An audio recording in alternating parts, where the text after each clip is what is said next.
All right. Good morning to those of you on the East Coast. Good morning also to those of you on the West Coast. I'm your host, Brandon Troy, host and co-creator of Movers and Shakers Unlimited. Thanks so much for joining us wherever you are watching from, whether it is, live right now or elsewhere. As we do every Saturday, we try to get into the goings on in the entertainment industry and the show known only as This Week in Pulp Culture, the show in which gives you the rundowns of the goings on in the entertainment industry. Whether it is in film, TV, entertainment business, what have you, we try to keep you guys covered. And of course, I'm never alone in talking about the goings on in entertainment. I want to welcome back to the show this week once again, Mr. Spillman Trueheart, aka Spills. What's going on, sir? Good morning, everybody. The spring has sprung. We're almost. Oh, that's the one, ladies and gentlemen. You see that? I've got confetti this time. I'm figuring out every week new things to do. We like that. But that's awesome. But again, it's peak cherry blossom. So, if you're in the DMV, make sure you take your sweetie or your baby. Babies like to see the cherry blossoms too. But get down there to the cherry blossoms and take a gander around. But I'm ready to talk about these topics this week. All right, let's do it. Let's do it. So the first story that I wanted to get into today is following none other than the rocker Lenny Kravitz. So this past Tuesday, friends and family joined rock star Lenny Kravitz as he received his star on the Walk of Fame. The four-time Grammy winner had the likes of Zoe Kravitz, of course, his daughter, and good friend Denzel Washington speak, during his ceremony. And you also had Channing Tatum, Earth, Wind, and Fire's Verdon White, and actor Evan Ross, who were on hand to observe. It's crazy to believe, Spills, that that Lenny Kravitz is just now getting his star. But what are your thoughts on him receiving a star this week? Well, I'll say that Lenny Kravitz might be one of the goats. Between him and Slash, they're probably the two biggest rockers that are black that came out since we've been around. He's probably the most successful solo rocker that you could think of. So, like you said, it's crazy. He's just getting his star. He hasn't really been doing a lot. But I feel like when you get that level of success, let your kids do it now. That's what he's been saying. He said, let the girl have some time. I don't need to be in front of the camera no more. I've been in front of the camera. They know who I am. They know me. They seen my movies. He's known for having fly things. Like I've always known him to be fly. Very progressive. Always had the lady drummer, Mrs. Santana. I don't know what her first name is, but interesting tidbit. Carlos Santana's wife is Lenny Kravitz's drummer. Did you know that? Learn something new every day, man. Yeah, that's the one. And like Thank she you, had the fro, she was very, very rad. But yeah, I love Lenny Kravitz. I Want to Get Away. An all-time great go-go song. That's a great go-go song. Have you ever heard the go-go version? I Want to Get Away. Yes, It's great. That It's very tremendous. I have. So Of course, in yeah, DC, we gotta hit you that got to. go remix, right? That's right, the go-go remix. But yeah, what's your favorite Lenny Kravitz song?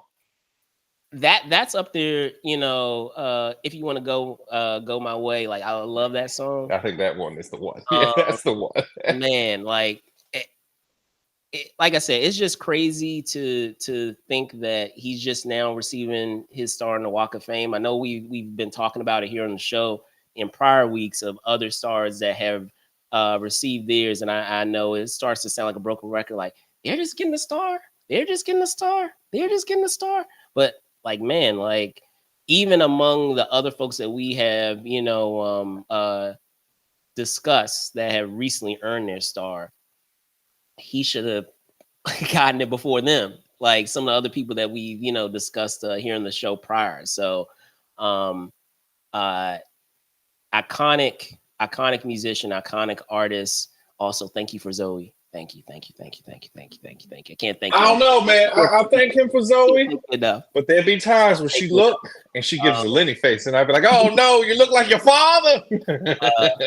Uh, love myself some Zoe Kravitz. But anyway, on another topic. But yeah, like as I said, icon in music, and it's just wild to me, like how many times we've touched on this topic with the Walk of Fame, where people who you would think they would have already received their star and been recognized, that they're just now getting it. It's crazy.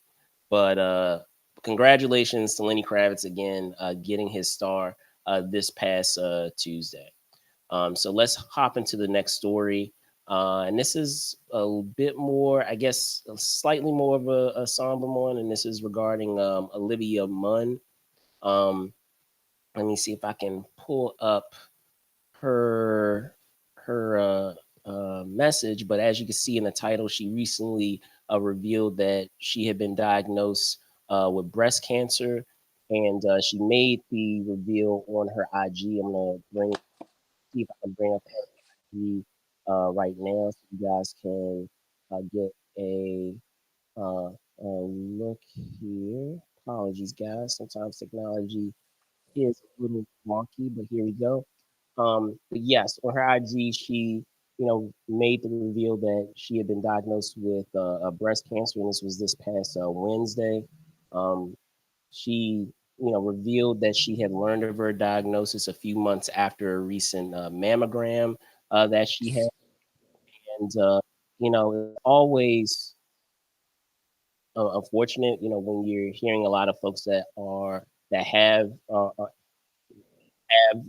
diagnoses such as these. But she posted on her IG stating that she hoped that her diagnosis with breast cancer would help others find comfort, inspiration, and support on their journey. So a lot of times it is helpful to when you're having folks that are in the public eye, revealing illnesses that they have, because I feel like so many times people feel like um, a lot of these public figures that folks look up to and enjoy their work, that they are immune to a lot of the things that anyone else has. But just unlike their maybe the unique circumstance of their job, the same things happen. So what are your thoughts, Spills, of Olivia Munn sharing this diagnosis?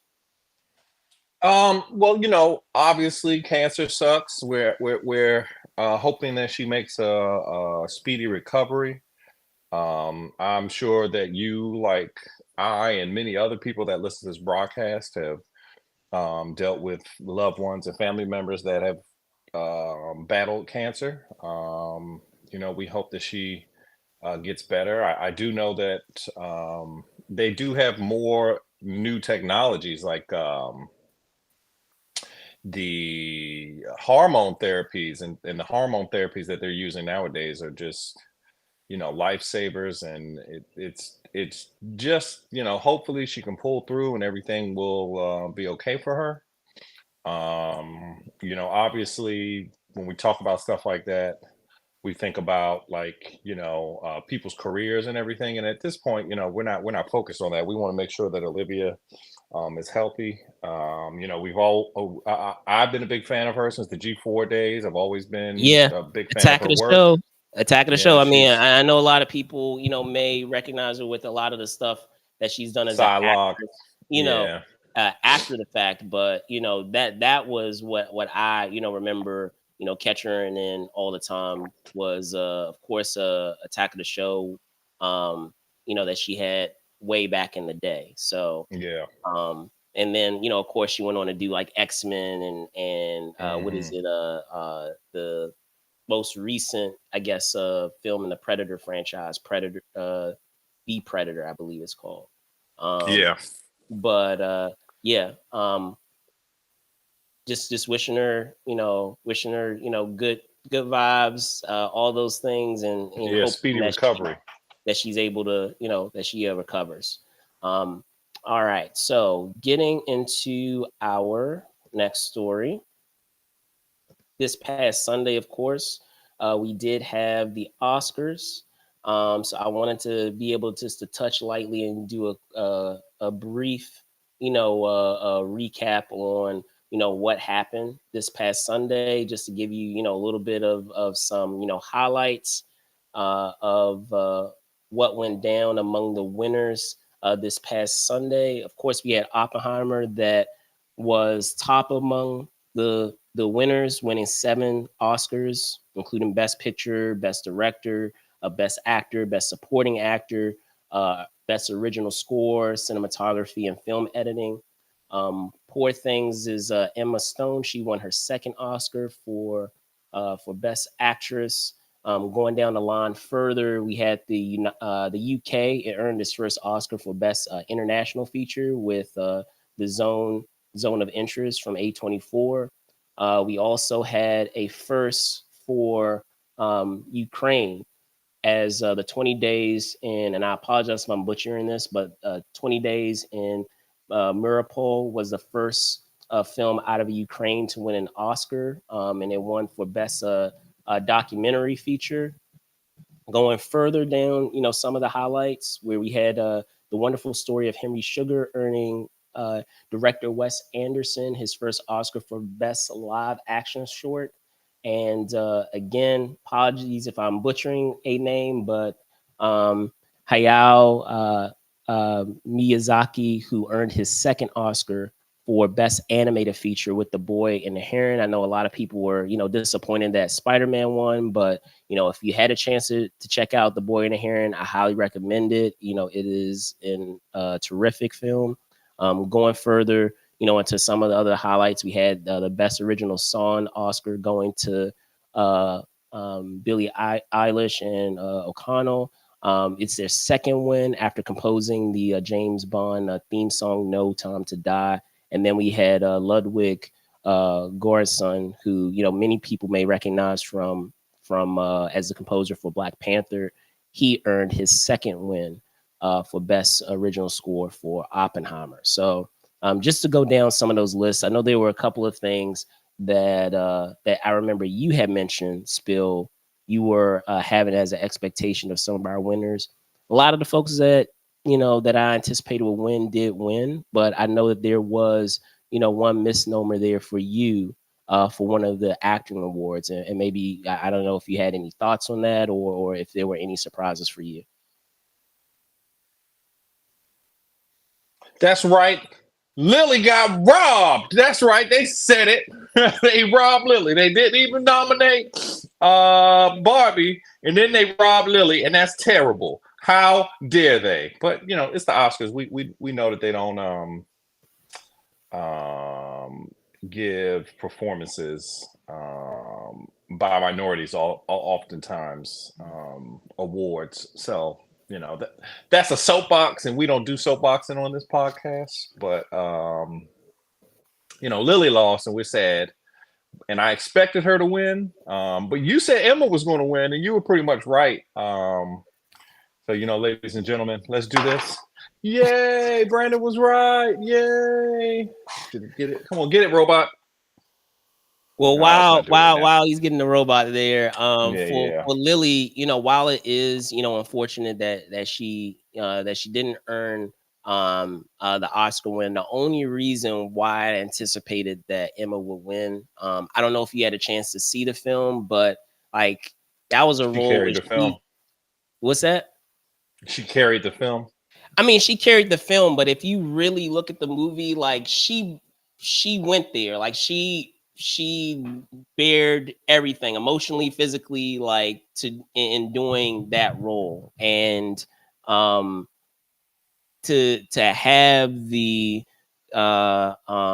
fortitude to do everything that she had to do within that role, it was a lot. It really was a whole bunch. And if it wasn't for what she had, what I feel, it took in order to bring that character to life, I do feel that Lily should have won. But I just feel like it's just by virtue of the nature of the type of character that we're talking about here that Emma, ended up earning the Oscar this go around, and I do believe that Lily will be back.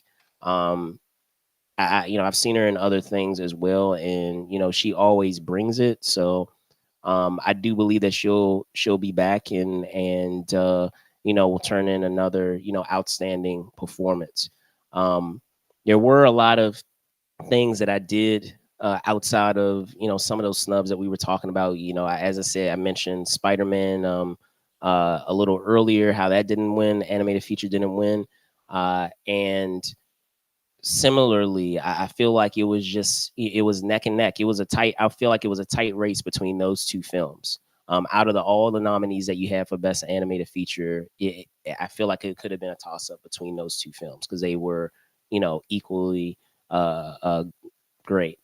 And one thing that I will say that I hope that they continue forward with going forward into the Oscars and future years. Please, by all means, have your show start at 7 o'clock. This year they started an hour early. A lot of times in prior years, they're starting at 8 o'clock or they're starting at 9 o'clock. Like they're starting later in the day, and it's already a long show. With it being on a Sunday, I don't feel like anyone has any issue with it being earlier. So I do, by all means, continue that trend going forward. Have it at 7 o'clock, with it already being about. That's very East Coast bias, Brandon. That's very East Coast bias because 9 o'clock is actually 7 o'clock on the West Coast. They're doing it at. People on the West Coast wouldn't 3. mind having it earlier in the afternoon instead of in the evening. So, like, it works in favor too.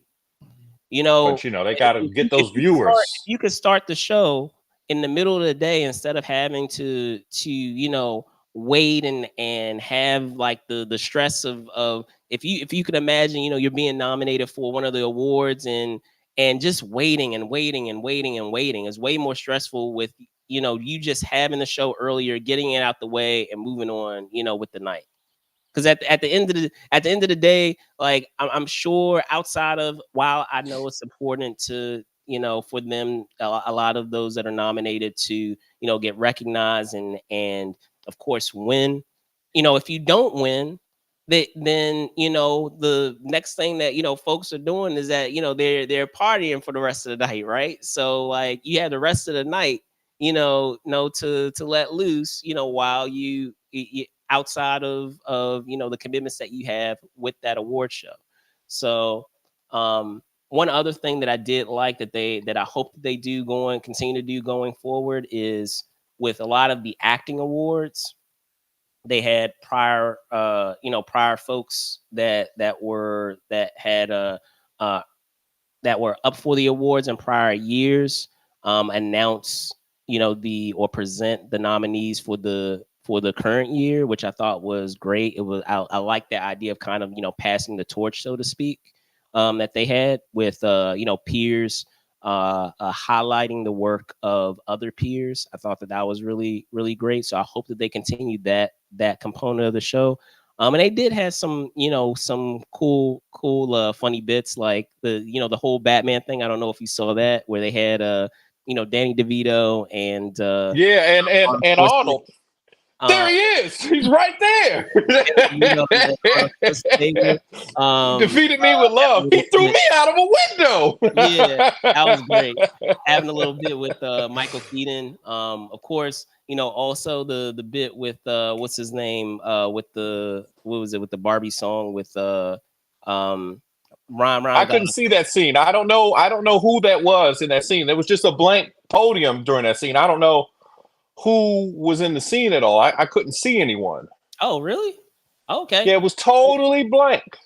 Oh, that's odd. Like I can hear the audience laughing and stuff, and they seem to see something, but you can't see John Cena. That's what it is. You can't see me. No, not John Cena. That part too. That was another insane moment. But I'm saying, like, with Ryan Gosling with his performance, that because I didn't anticipate that he was gonna sing the Barbie song and have that performance at the Oscars. So there were a lot of moments like that. But yeah, I would say the big takeaways that I hope that they continue going forward is having the show earlier, of course, and also not only having the show earlier, but having those elements with the acting awards by having prior years, those that were up for the awards in prior years, also presenting it to those that are nominated in that current year.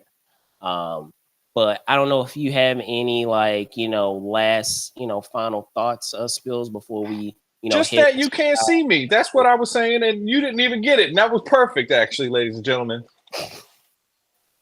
Still not There working. you There it go. goes. It went. There we go. It worked. It worked. There you go. But yeah, let's go to the next topic. I don't have any more anecdotes about the Oscars.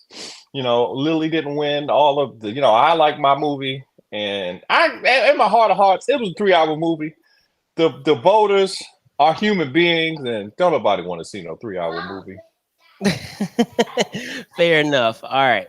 So this past Tuesday, there was some news surrounding Bo DeMayo, who is, I would say, the creator of X-Men 97, but I guess now we would be saying former creator of X-Men 97. Just weeks prior to the show's premiere, was let go by Marvel. And this is an exclusive from Hollywood.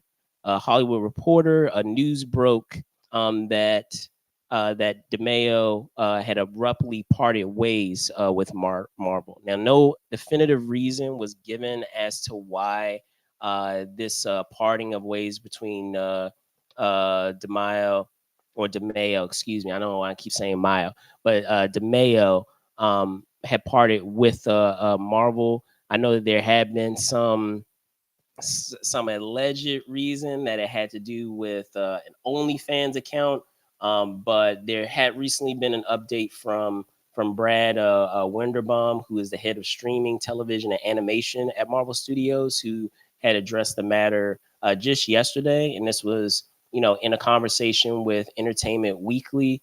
When he was asked to, comment on the parting of ways with DeMayo and Marvel, he had the following quote: I can't talk about the details, but I can say that Bo had respect and passion for these characters and wrote what I think are excellent scripts that really the rest of the team were able to draw inspiration from to build this amazing show on the screen. When he was pressed further about just that language that was used of the parting of ways between DeMayo and Marvel, he had commented further and said, I don't have anything, further to say. We parted ways is the best way, I could say in describing, what had transpired between DeMayo and Marvel. Now, X-Men 97 debuts on Disney Plus on March 20th. Spillman, what are your thoughts on this like odd situation that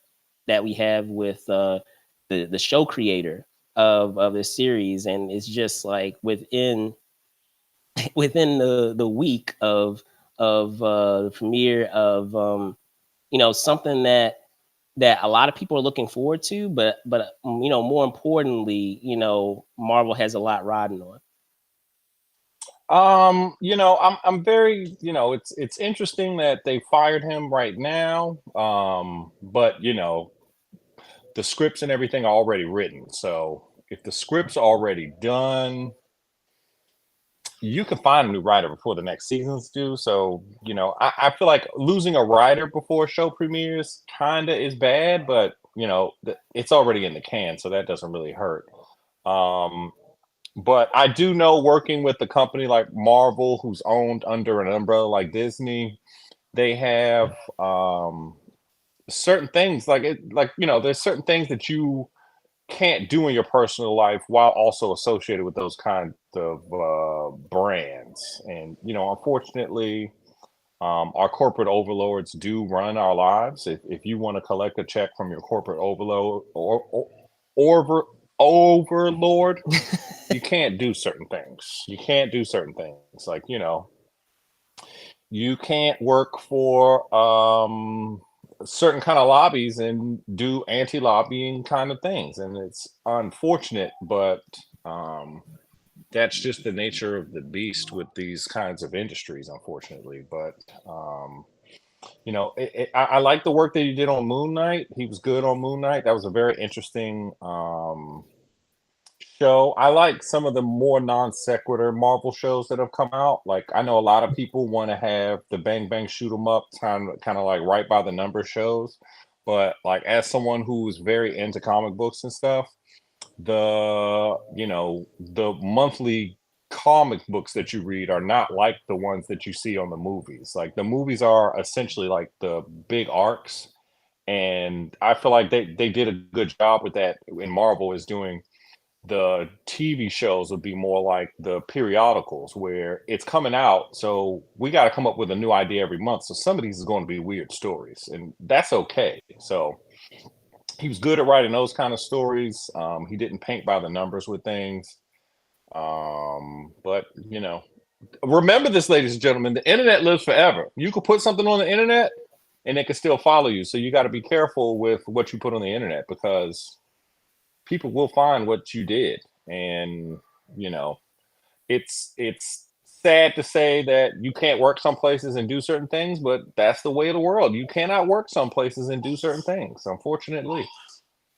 Yeah, yeah, indeed. And as I said, is just crazy that it just comes so close to, the premiere of an upcoming, of course it's X-Men, but an upcoming Marvel property.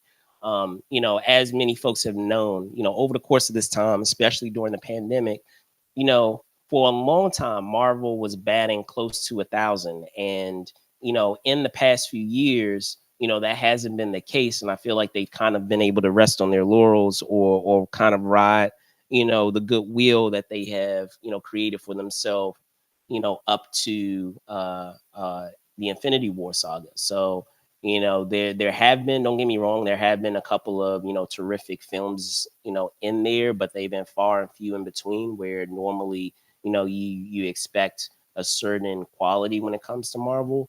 And I know that they've kind of put the brakes on a lot of things that have been in development and kind of slowed things down to really do some due diligence with their upcoming properties to ensure that they're at the quality that they need to be, which is why we don't have as many film releases from Marvel as we've had in the past. I know when it first came out, Marvel was doing maybe one or two film properties releasing each year, and it felt like it was getting a little out of control in the last couple of years. They was doing 4 at a certain point, and it's like that's too many movies.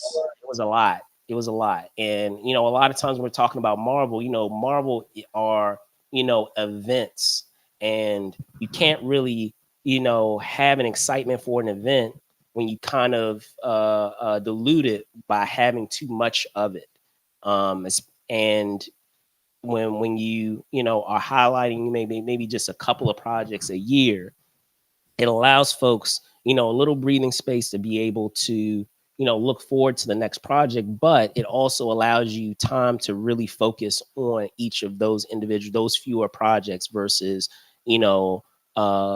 quantity. So that just that basic idea of quality over quantity.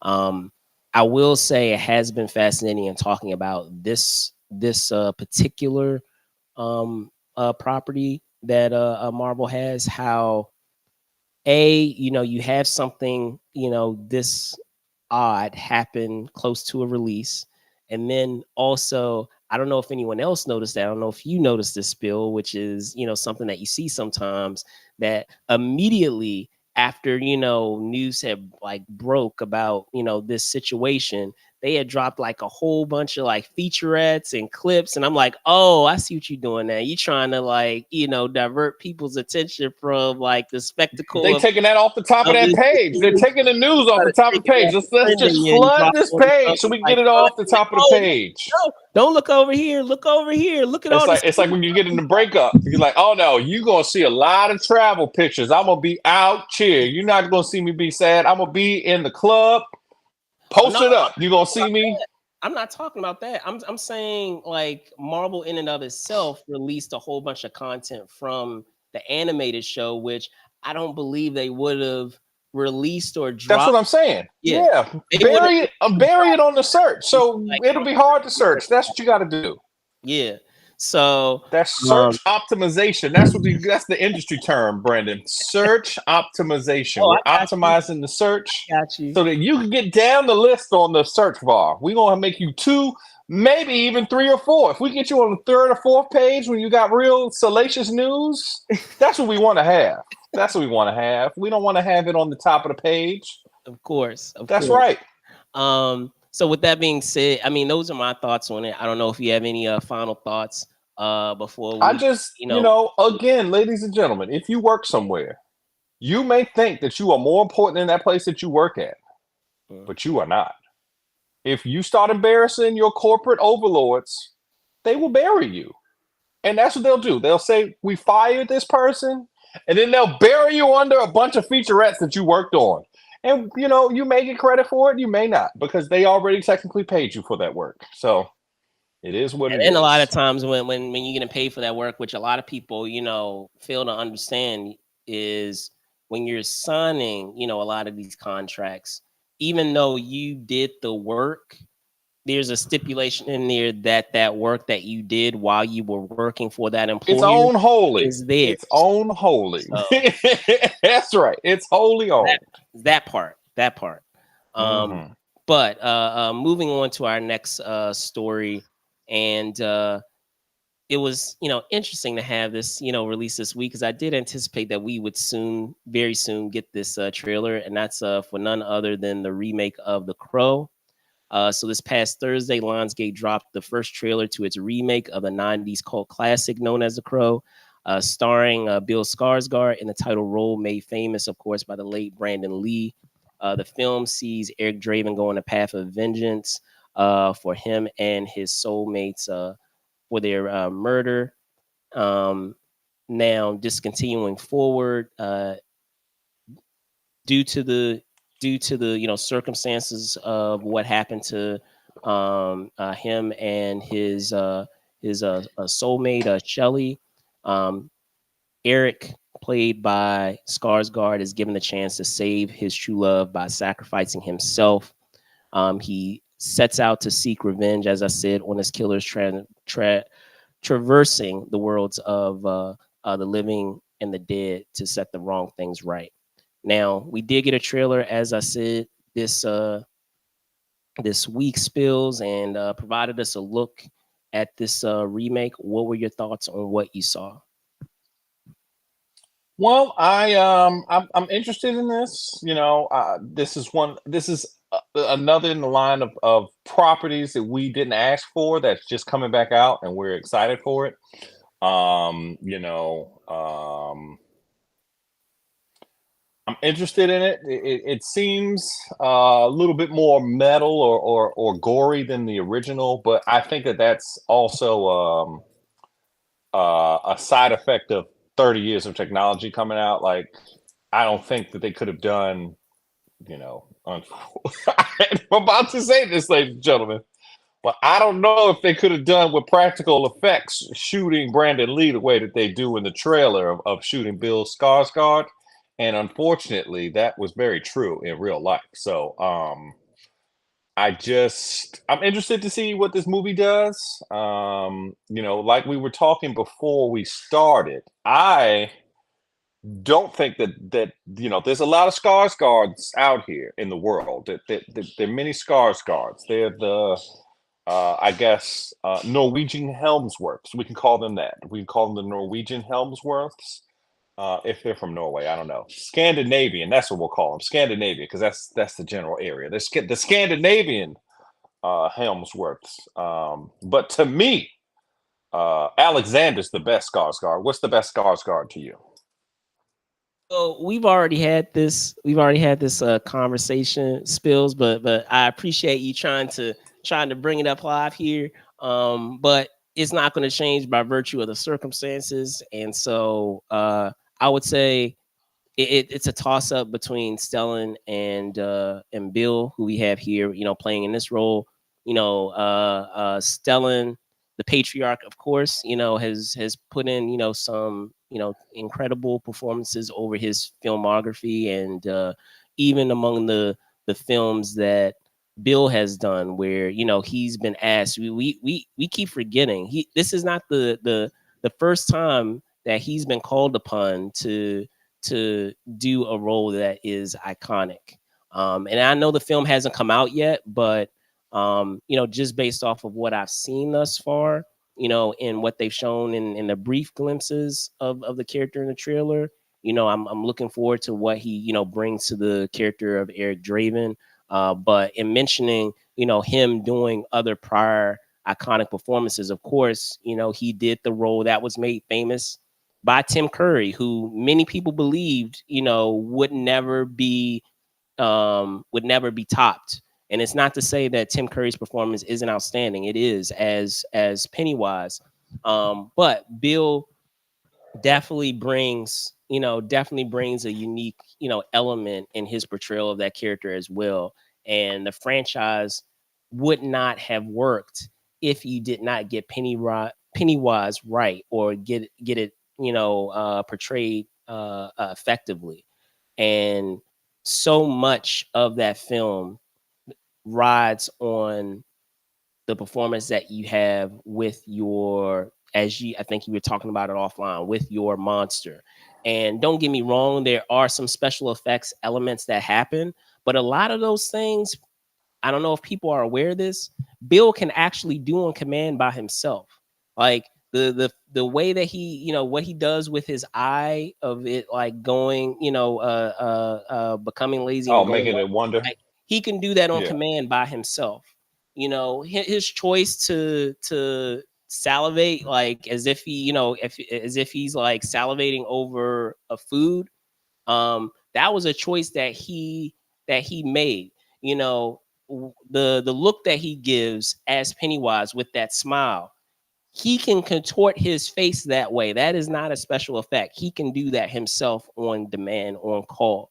So yeah, like among the Skarsgårds, and don't get me wrong, like Alexander Skarsgård, cool. Like I love the show True Blood, and what he was able to do, in that show.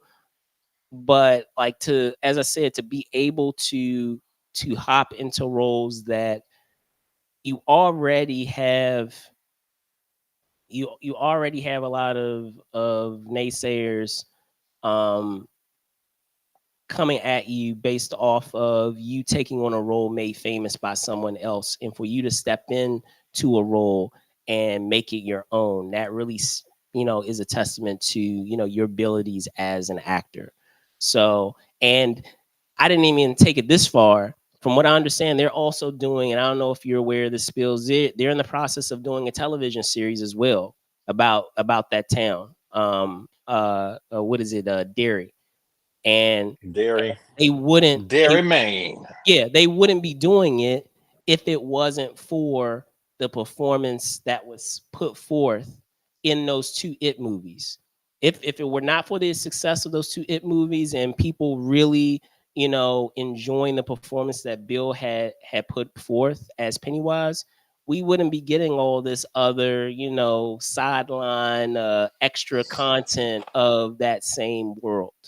So I would agree with you on that statement if it was like 2004, but it's 2024 and they are bleeding things these days. They're bleeding things. Everything has a expanded universe TV series that they do with it. So I get what you're saying. I like Bill. He does do good work.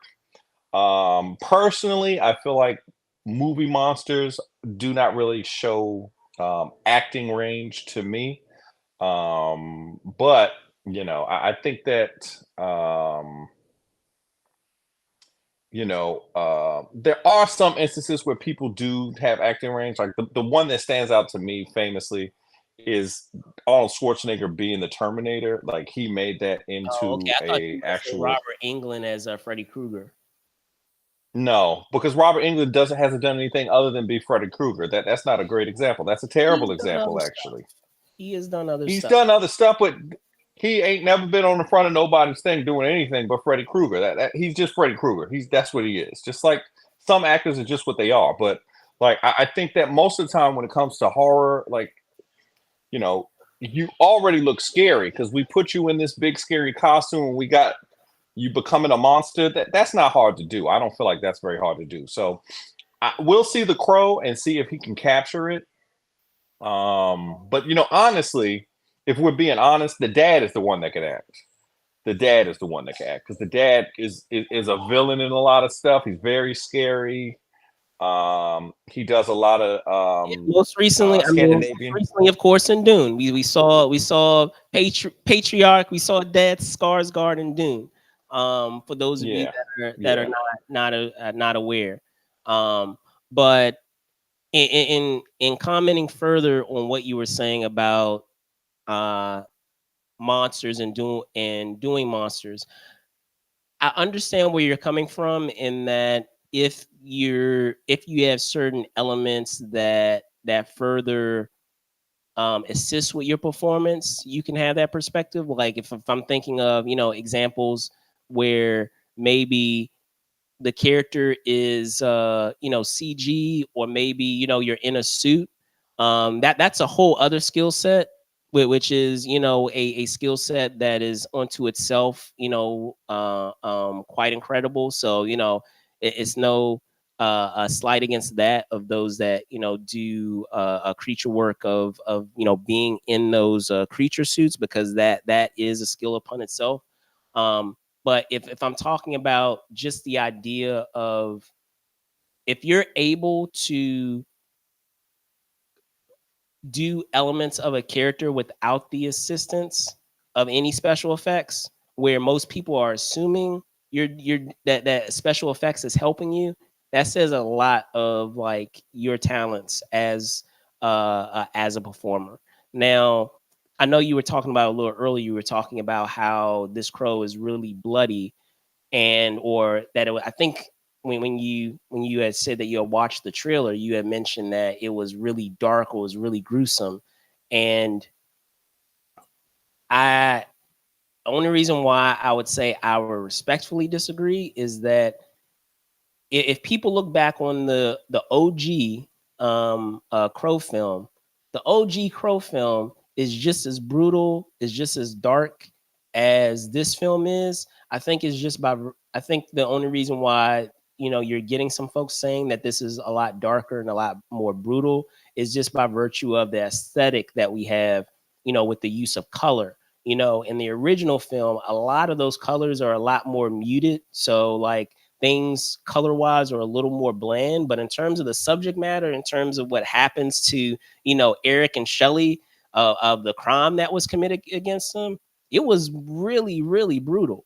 It was really gruesome, it was really dark, and even some of the things that the villain and a lot of his henchmen do over the course of the film, even after what transpires with Eric and Shelley, is quite dark and brutal. Like if anyone recalls the original OG Crow film, there was like a right hand henchman of our main villain, and I believe they were related, they were siblings, and like there was this weird dynamic between them, weird odd dynamic that they had, and then there was even like one scene that involved uh uh the henchman, what she did with other other people, and like how she messed with other people, and what she did with them was really messed up, that they showed over the course of the film. I'm not gonna go into any details of it, but it was pretty gruesome. So I think it just seems a lot darker and a lot more gruesome because the colors are not muted. So of course, if colors are not muted, if it is a violent film, if it is a gory film, a lot of those things that we see with blood and gore is going to pop a lot more because there is color involved versus the color being muted, like what we had in the original like OG Crow film, that I feel has kind of more of like a noir type of component, where you have those goth elements, but a lot of the color that is used, it doesn't pop as much, and it's a lot more muted. So it may seem like in comparison to what we're seeing in this trailer, that it's not as violent, when in fact it is quite violent. If memory serves, of a lot of the things that happen Like I said, in terms of what happens to Eric and the Shelley and that original crime, quite gruesome, quite violent. What Eric himself does to a lot of the henchmen leading up to, you know, the main baddie, what he does to each of them, quite gruesome, quite violent. So I don't know if you have any other, you know, final thoughts, spills of you know, this film. You didn't even, you know, state if you were looking forward to it. I know you were going on some of the details, but Well, I was, you know, again, I didn't think that the Crow needed to be remade. I guess because Sting retired from wrestling, it was like we need a new Crow out there, a new Crow clone. Because Sting, you know, he's not doing his job no more, so we got to get a new Crow in. He's the space opened up. It was like, oh, this is open now. Sting's not doing it no more. Let's get a new Crow. So, you know, that's two wrestling references for the show, ladies and gentlemen. I don't even really like watching wrestling that much, but I had to throw it in there because we talk about the Crow, and how could you talk about the Crow, not talk about Sting? Oh, he used to appear in a mask that was his mask, and he take his mask off, and he's like, "Oh no, this is Sting!" Oh, just wonderful, ladies and gentlemen. yeah, which is why I know a lot of people are complaining about it. I think that might play into a role, even though they haven't come He out. don't look like the Crow, kind of. Yeah, they haven't Even though made they him look. and say it, I think that's another reason why like they didn't implement that white paint that a lot of people, you know, associate with the Crow. I feel like there could have been another way that they could have still established that without having to explicitly have him wearing I'll white. tell. I have a controversial thing to say that I don't know if I should say on this podcast.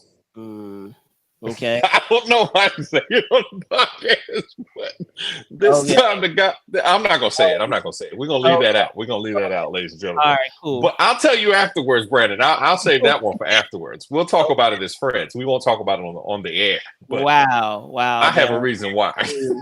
Yeah, I'm very curious.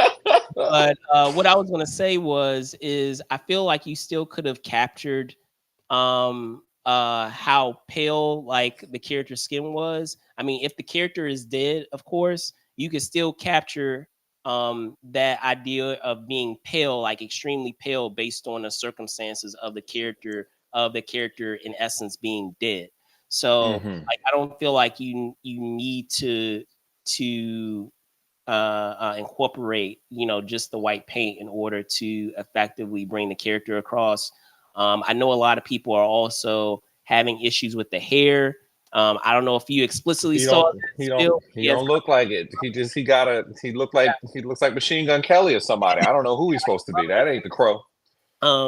But and I could be wrong about this. One thing that came to mind for me is I think the idea that they're trying to go with, and again, I have no proof of this. I know in the comics and I know in the original we were going, you know, with the long, you know, rock star hair, so to speak.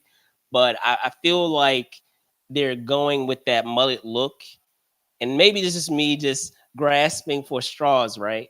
But I believe that they're using that to kind of symbolize, you know, a raven, to symbolize a crow, where kind of like what you have there. And I'm looking at your looks, Phil. You're like, huh? What?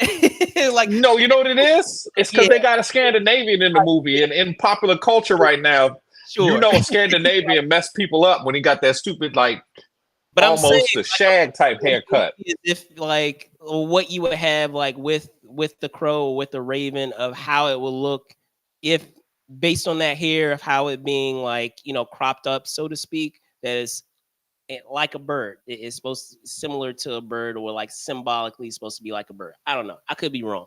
That's what I took away from it. I see Spill again shaking his head like, yeah, nah, bro. We're gonna see. We're gonna see when this movie come out. And if it's terrible, I'm gonna come on here, ladies and gentlemen, and I'm gonna be like, "Is this your Skarsgård? Is this your Skarsgård?" I will say this too, and I know a lot of people are griping on this and kind of hating on it. Whenever we have a remake, guys, I'll say this is that it's been 30 years, y'all. 30 years. It's not like it's been 10 years and it hasn't been 5 years. We're not rebooting it like a couple of years later. It's been 30 years. We still have the original. you know what, regardless of what happens with this remake, we still have the original. We can still enjoy the original. It doesn't take anything away from the original. But I'm looking forward to seeing, in this new take, what they do with it. I'm interested to see, what elements they do with this character. Fooey.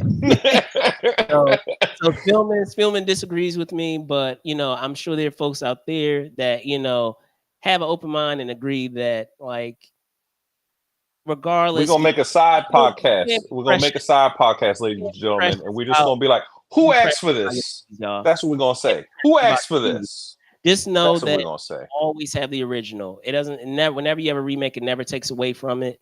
And then if it ends up being good, great. If it doesn't, you still got the original. That takes nothing away.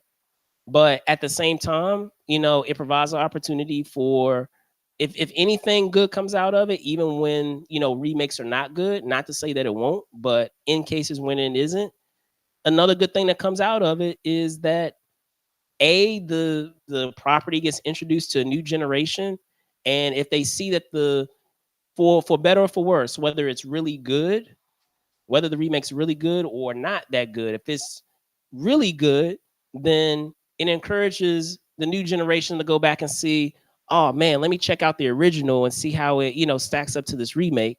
Or if it's not as good, more than likely what's going to happen is, before they even see the remake, if someone tells them that, oh yeah, this was remade from something that came out years ago, it also encourages them to check it out before they see the new updated film. So I feel like I disagree with that. I feel like this is what's gonna happen. If this movie's terrible, they're gonna come out with a new one in 3 years, and then they'll act like it never happened. Just like with Planet of the Apes, that Mark Wahlberg Planet of the Apes, you be forgetting that Mark Wahlberg was in the Planet of the Apes movie. No, I remember. Some of y'all I forget all the time that Mark Wahlberg was in the Planet of the Apes movie.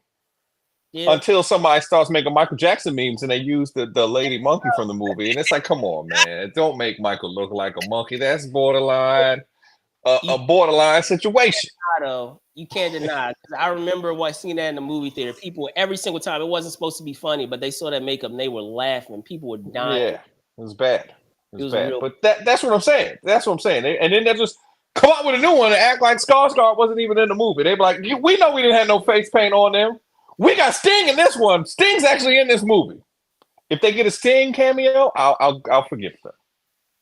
Wow. Well, with that being said, guys, we're going to get into our main topic that we're going to be talking about today, and that's none other than AwesomeCon.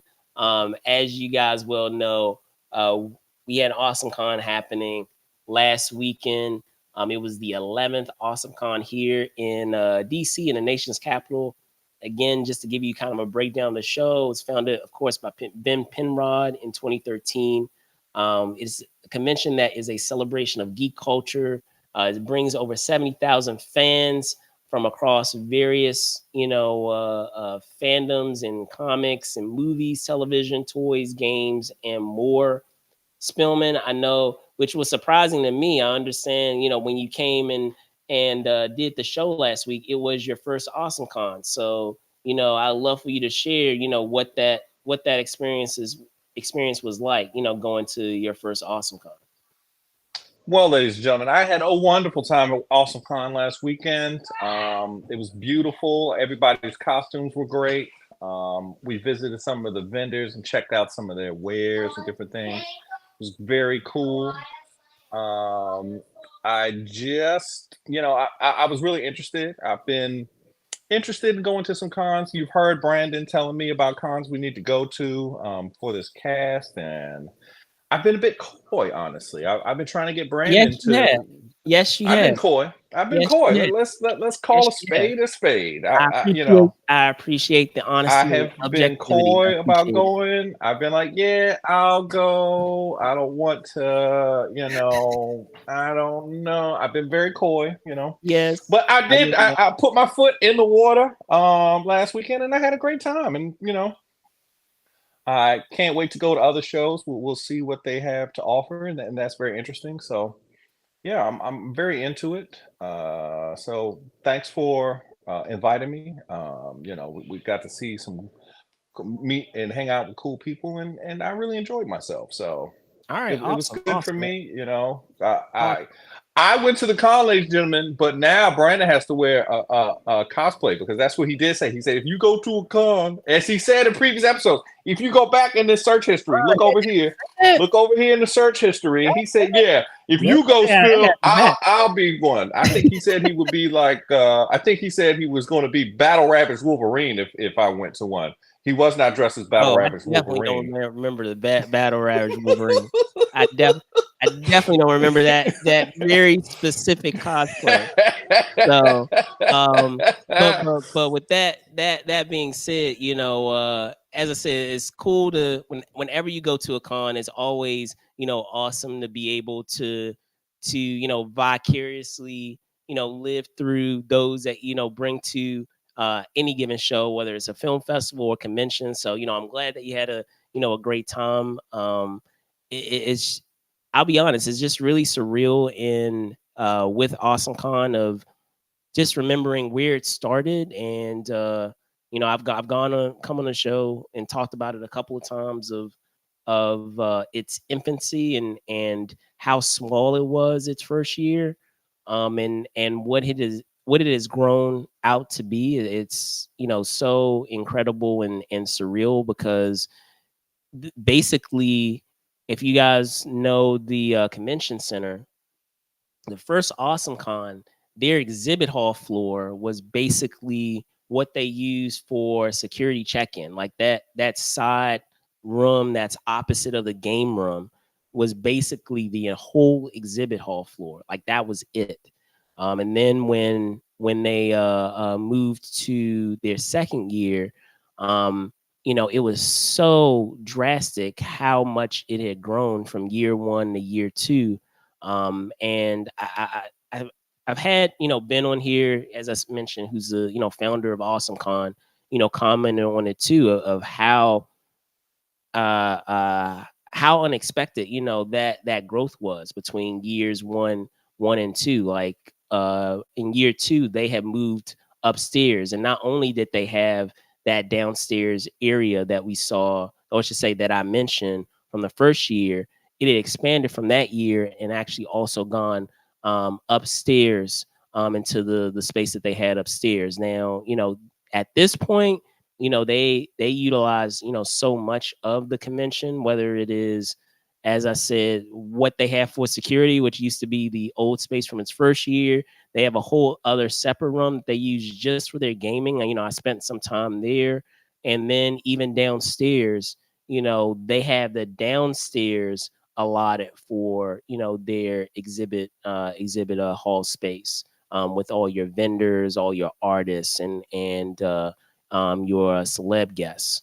Um, Going to Awesome Con too, it's always great because, with it being here at home, you have folks that you're able to, run into, that here at home at the convention.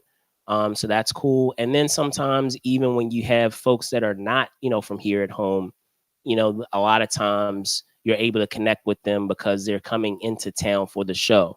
And as someone who covers the show, from its infancy, it's it runs the gamut of folks that are working the show, whether it's folks that are behind the scenes, being able to reunite with them and connect with them. Sometimes you have some of the special guests, after interviewing folks, a couple of times. Sometimes you develop a it's cool. Sometimes you develop a rapport with them, and those relationships continue. So a lot of times you'll see them, again and again. And a lot of times too, when we're talking about these events, whether it's film festivals or conventions, you also have cool traditions that happen as well, where this is shout out to Emily, to M, um where you have traditions where you all go out to dinner, and you guys just enjoy or talk on that year's show with other like-minded people that are in your same field, whether they are fellow artists, whether they are fellow, media folks, whether they are fellow guests that are there being at the show. It's really nice to, kind of have those elements. It's almost like a lot of times with these film festivals and conventions, it's like going back to school and having a reunion of sorts, where sometimes it's weird, even with AwesomeCon, even though you have a lot of people that are here in the area. Believe it or not, even though we live in the same area, as small as DC is, like you don't be see living them our all own lives. Yeah, you be living your you own don't see life. them all the time. So, the one time that you see them is at AwesomeCon, even though weirdly enough, you guys, live in the same city. So all of that was great. I will have some, just to give an announcement, and I haven't announced this thus yet, but in the coming weeks, even starting tomorrow, so you guys will see a promo of it. We'll have some guests from the show, talking about the 2024 edition.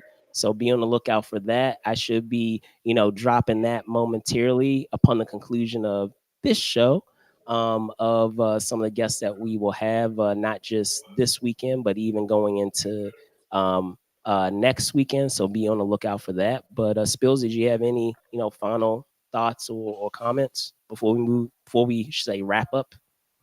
So what about Battle Ravage Gambit? I feel like you're more a Gambit fan. You might have a trench coat in your closet already. I would say Battle Ravage. I don't know. It make more sense to be Bishop, like to be Bishop, or I'll go really obscure, y'all. What do y'all know about Blue Marvel?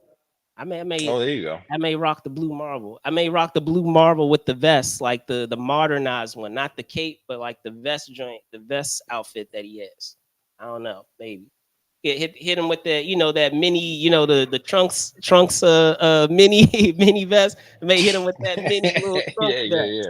So I don't know, maybe, but I gotta look back on that. I don't remember that was our deal about the cosplay. But you did say you was gonna do cosplay, bro. You said something. It may not have been Battle Ravage. I don't remember the prerequisite was that I got you to a con, but maybe I could be wrong. I'll look back. Through the archive. That's right, ladies and gentlemen. Just remember, you see that elephant never forgets. You see, Spill knew what. I was like, Brandon got on regular clothes today.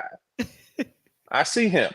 So, ladies and gentlemen, this is news. Hey, look, I'm gonna get Brandon in the cosplay. Clothes, or I'll do one better for you. Or do I have street clothes? Do I have AD street clothes? He ain't like that, y'all. He ain't like that with his Lakers. Ladies and gentlemen, LA Lakers. He ain't like that with that little. We got 17 championships, so one of them is a street clothes championship. We had a street clothes championship. He won when he could just wear street clothes. He was like, you know what? I don't even have to wear warm-ups this one. I'll wear street clothes and I'll wear my uniform underneath my street clothes, and then pow! We're gonna win a championship. So don't even worry about it. Right. I got you. Okay. Did y'all go to the bubble that year, or were you not eligible because all your players was hurt? I think your players was all hurt. I think you were mathematically eliminated at that time. No, we made it into the bubble. No, you know what? No, we didn't. That's right. You did not make it to. That's right. You had no championship contention that year. So, oh well. Yeah. We were just biding our time until winning our championship that next year. That's right. You were right. You had to. But all your players were hurt that year, so I understand. Yeah, it's biding our time. It's okay. Yeah. But also to go back into history. Okay. He was Coach Kerr was undefeated in the Western Conference until last year. So I just want to remind you that street clothes hit your home last year. Okay. He was averaging 4 blocks a game last year against y'all. We'll see how street clothes does this year. We will see. We'll see you in the play-in, because it's looking like we both gonna be stuck in the play-in, because it's like that plateau. I give you that. Not gonna get there. I will give you that. Because we're not in the bottom. We're up. We've separated ourselves from the pure garbage. Right. We've separated ourselves from the pure garbage. But we're still in the recycling. We're in the recycling. Maybe compost. We can say we're compost. We're both compost. We're not trash. Right. Put a little sun on us and we'll make some soil. Maybe something can grow. I will give you that. That is fair. I will give you that. We can agree on that. So with that being said, we're gonna wrap up this week's edition of This Week in Pop Culture. As always, I'm gonna punt it over to my co-host. Can you tell folks where they can find you? All right, ladies and gentlemen, you can find me on Truly Spill at Instagram. As you see, we've got balloons, we've got confetti. Oh, let's see if we can get the confetti. Confetti. There you go. Confetti, there you go. Give the show 5 stars and a like. Tell your friends, your mama, your dad, your everybody you know, your cousin in them, and spread the news of the show. Thanks for joining us every week, and we are very proud to get you on the show. All right, outstanding. We're as always, there you guys have it. This will wrap up this week's edition of This Week in Pop Culture. I'm your host, Brandon Choi, also co-creator of Movers and Shakers Unlimited. You can find me at Brandon Choi ENT on X, which you see there, and also Brandon Choi _ENT on Instagram. Thank you guys so much for watching. Be safe out there, guys, and see you soon. Peace.